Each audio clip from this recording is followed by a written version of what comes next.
Hello प्यारे बच्चों, स्वागत है अपने नए एजुकेशन चैनल दी एनएसएस एजुकेशन पर। आशा करता हूं कि आप लोग स्वस्थ मस्त और अपने पढ़ाई को जारी रखे होंगे। इस लेक्चर को शुरू करने से पहले मैं आपको यह बता देना चाहता हूं कि इस चैनल पर पहले से 2 लेक्चर पढ़ चुका है। अगर आप लोग नहीं देखे होंगे तो आप लोग पहले जाकर इन दोनों लेक्चर को देखिए, तब आप लोग को और अच्छी तरह से समझ में आएगा। आइए हम लोग अपने लेक्चर नंबर 3 की तरफ बढ़ते हैं।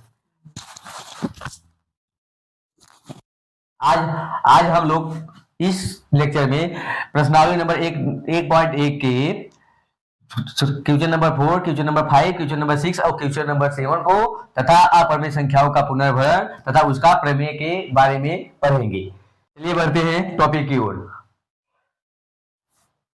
प्रश्न नंबर 4 दिया है, एचसीएफ 306 और 657 बराबर 9 और एलसीएम 306 और 657 को ज्ञात कीजिए। हम जानते हैं कि आइए हम सॉल्व कर रहे हैं। यदि एचसीएफ इक्वल टू 9 तो एलसीएम बराबर होता है पहली संख्या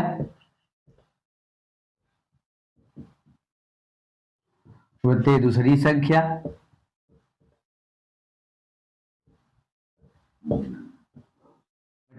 एचसीएफ। पहली संख्या 357, दूसरी संख्या 600। पहली संख्या जो है 306 है और दूसरी संख्या 657 है, तो एलसीएम हम ज्ञात कर लेंगे आराम से। 306 मल्टीपल 657 बटे 9। आप मल्टीपल कर लीजिएगा। 306 से 9 से अगर मल्टीपल करते हैं तो 9 3 27, 9 चौके 36 इक्वल टू 657। अब इन दोनों का मल्टीपल कर लेंगे तो कितना आएगा, मल्टीपल करें पर आप लोग इसका मल्टीपल करके बताइएगा, कमेंट में करके बताइएगा। चलते हैं अगले क्वेश्चन की तरफ। चलते हैं प्रश्न नंबर 5 की तरफ। जांच कीजिए कि क्या किसी प्राकृतिक संख्या n के लिए 6 पावर n अंक शून्य पर समाप्त हो सकती है या नहीं।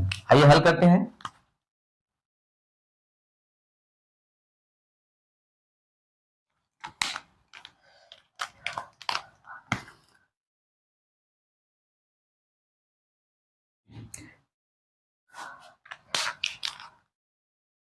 हम लोग जानते हैं कि यदि कोई संख्या, यदि किसी संख्या का अभाज्य गुणनखंड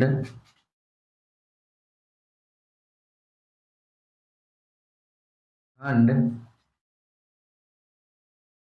2 power m into 5 power n के रूप में होता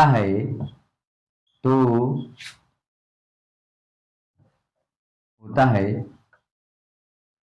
तो वह संख्या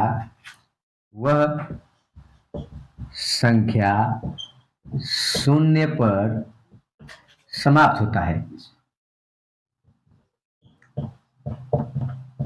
है। लेकिन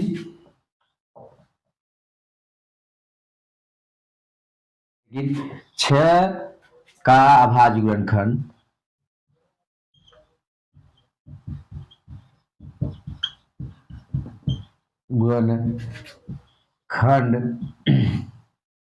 अभाज्य गुणनखंड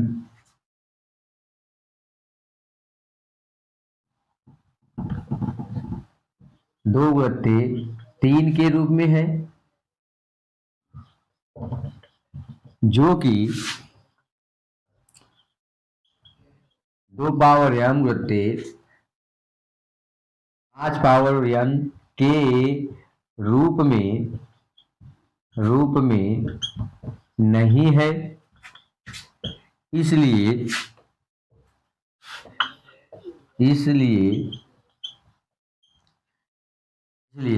6 पावर n किसी प्राकृतिक संख्या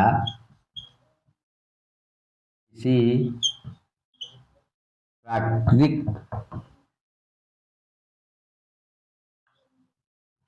संख्या n के लिए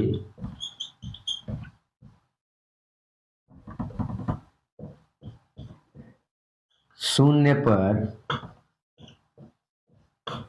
समाप्त नहीं होगा, नहीं हो सकता है। आइए आप लोग देख लीजिए और इसको ये बच्चे, हम आप लोग जानते हैं कि कोई भी संख्या अभाज्य गुणनखंड शून्य पर तभी समाप्त होता है जब उस संख्या का अभाज्य गुणनखंड 2 गुणित 5 के रूप में होता है, जो कि 6 का अभाज्य गुणनखंड 2 गुणित 3 के रूप में है, जिसमें से 5 सम्मिलित नहीं है, जिसमें से 5 सम्मिलित यानी 2 गुणित दो पावर m है लेकिन 5 पावर m नहीं है, इसलिए यह संख्या शून्य पर समाप्त नहीं होगा। अतः हम कह सकते हैं कि 6 पावर n किसी भी प्राकृतिक संख्या n के लिए शून्य पर समाप्त नहीं हो सकता। आइए अगले प्रश्न की ओर से बढ़ते हैं।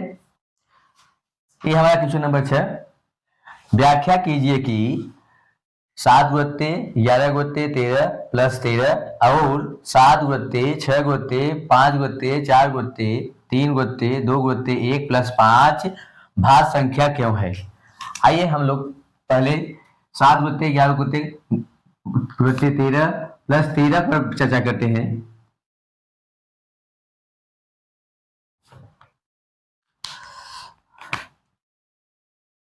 सात गुणित 11 गुणित 13 प्लस 13, इस संख्या में 13 उभयनिष्ठ गुणनखंड है, इसलिए हम लोग 13 को बाहर कर लेते हैं। 13 बाहर करने पर बचेगा 7 गुणित 11 गुणित 7 गुणित 11 प्लस 1, इसका मतलब 13 11 77 एक 78 होगा, जो कि भाज्य संख्या क्या होता है कि 2 गुणन तो इसमें पहले दिया है और 1 स्वयं होगा, इसलिए यह संख्या जो होगा एक भाज्य संख्या होगा, क्योंकि भाज्य संख्या उसे कहते हैं जिसका गुणनखंड 2 से अधिक हो, और इसमें इस 13 और 78 का अवखंड करने पर खंड और मिलेगा, इसलिए कोई ऐसी संख्या जो होगी यह गुणनखंड 2 से अधिक है, इसलिए यह संख्या क्या होगा, भाज्य संख्या होगा। अतः यहाँ पे आप थोड़ा लिख दिए भाज्य संख्या। इसी तरह से आप लोग 7 गुणित 6 गुणित 5 गुणित 4 गुणित 3 गुणित 2 गुणित 1 गुणित प्लस 5 को करिएगा जिस तरह से इस प्रश्न को दिया गया है, इसी प्रश्न की तरह से वो प्रश्न होगा। आप लोग कमेंट में लिखकर इस प्रश्न को हल करके भेजिएगा। आइए चलते हैं हम लोग अपने अगले क्वेश्चन की तरफ, क्वेश्चन नंबर 7 की तरफ। प्रश्न नंबर 7 कहता है, देखिए, किसी खेल के मैदान के चारों ओर एक वृत्ताकार पथ है। इस मैदान का एक चक्कर लगाने में सोनिया को 18 मिनट लगते हैं, जबकि इसी मैदान का एक चक्कर लगाने में रवि को 12 मिनट लगते हैं। मान लीजिए कि वे दोनों एक ही स्थान और एक ही समय पर चलना प्रारंभ करते हैं, तो एक ही दिशा में चलते हैं, कितने समय बाद पुनः प्रारंभिक स्थान पर मिलेंगे। आइए हम लोग पहले चित्र, मान लीजिए कि कोई वृत्ताकार पथ है, सोनिया और रवि यहां से चलना प्रारंभ करते हैं। रवि का जो टाइमिंग है वो 12 मिनट है, और सोनिया का जो टाइमिंग है 18 मिनट है। अब दोनों का टाइमिंग तो अलग अलग, एक चक्कर रवि को एक चक्कर लगाने में 12 मिनट लगता है, जबकि सोनिया को एक चक्कर लगाने में 18 मिनट लगता है। तो हमको क्या करना पड़ेगा, इन दोनों को अगर एक पुनः स्थान पे यहीं आके मिलना है तो वे एक दोनों का मिलेंगे। तो लिखिए, पहले सॉल्व करते हैं।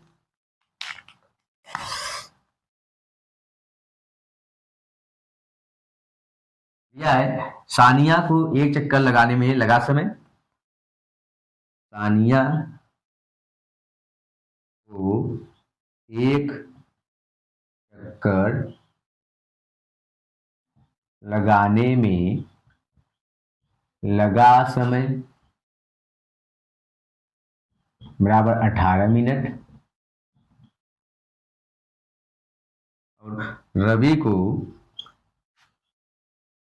एक चक्कर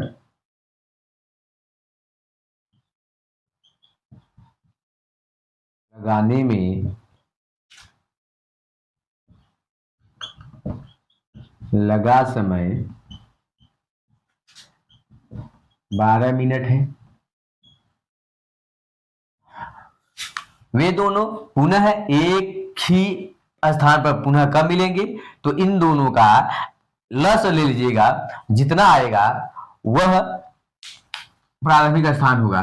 तो आइए 12 और 18 का लस लेते हैं। तो 12 का फैक्टर, पहले 18 का फैक्टर कर लीजिए, 2 गुणित 3 गुणित 3,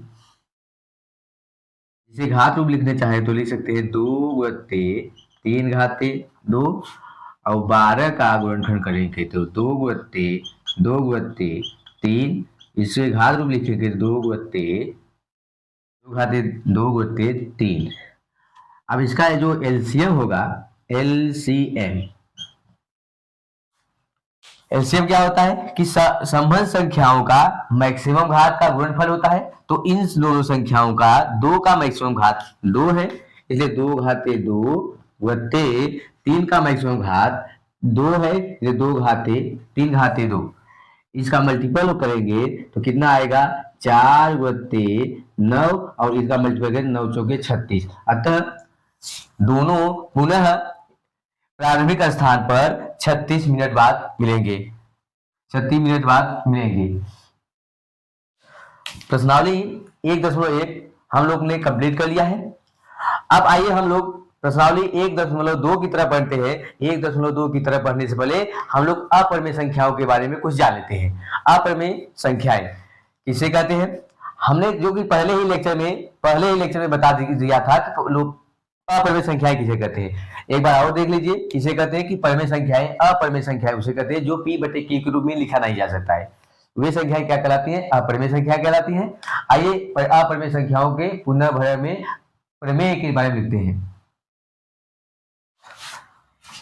आइए हम लोग अब अपरिमेय संख्याओं के पुनर्भरण के पढ़ते हैं, जो कि पहला प्रमेय है। इसमें यदि यम p स्क्वायर को विभाजित करती है तो यम p को भी विभाजित करेगी, जहां p ए पूर्णांक है। जैसे हम लोग जानते हैं कि कोई संख्या का वर्ग अगर मान लीजिए जैसे 64 4 से विभाजित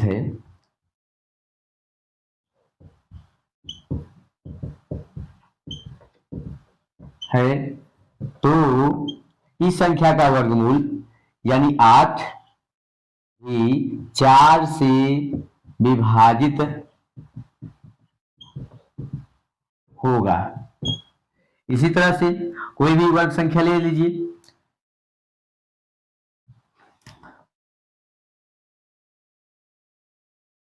200 324 यदि 6 से विभाजित है, 6 से विभाजित है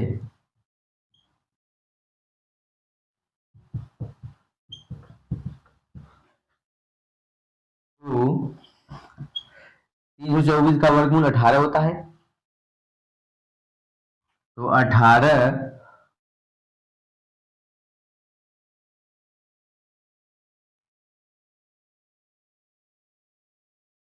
6 से भी विभाजित होगा, 6 से विभाजित